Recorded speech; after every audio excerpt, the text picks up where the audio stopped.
Recognized po ba ako, Mr. President, na magsalita?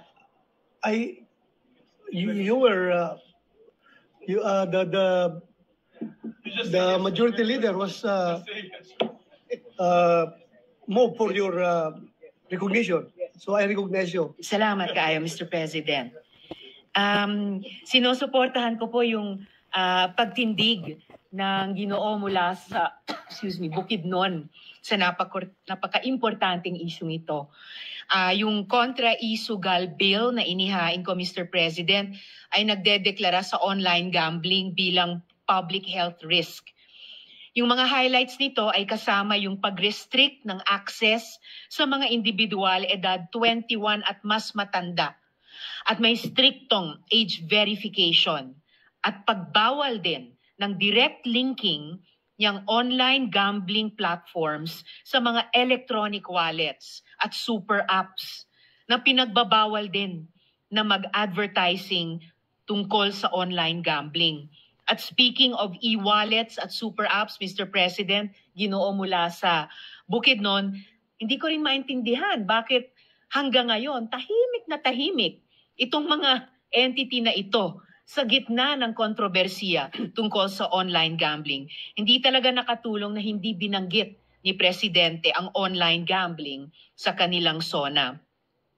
Yung panukalang batas na inihain ko po ay nagmamandato ng isang National Online Gambling Self-Exclusion Registry at pinapayagan ang mga family members na mag-initiate ng player bans. Para i-mitigate yung financial harm, ang mga operators ay kailangang mag-implementa ng betting loss limits. Na kapag inabot yung betting loss limits na iyan, ay magti-trigger ng mandatory 30-day cooling off period.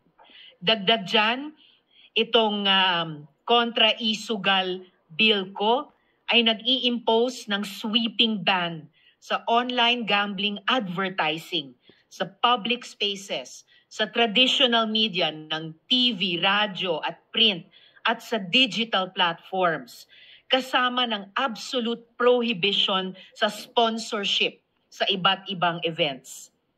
Ang isang 10% harm mitigation levy o sin tax sa gross revenues ng operators ay kokolektahin para magpondo ng treatment, awareness campaigns, regulatory enforcement at research. Nag-a-adapt siya ng public health approach sa gambling disorder. Kinikilala ito bilang mental health condition sa ilalim ng Mental Health Act. Nag-i-integrate ng treatment services sa benefit packages ng PhilHealth at nagsisiguro ng non-discrimination. Sa huli po, Mr. President, binaban ng panukalang batas na inihain ko ang government officials, employees, at uniformed service members sa online gambling. At pinagbabawal ang campaign contributions mula sa online gambling operators na may malalaking penalties sa iba't ibang paglabag sa panukalang batas na ito o kapag naging batas na ito. Maraming salamat po, Mr. President, at muli, daghang salamat sa gentleman mula sa Ginoo mula sa Bukidnon. Maraming salamat po.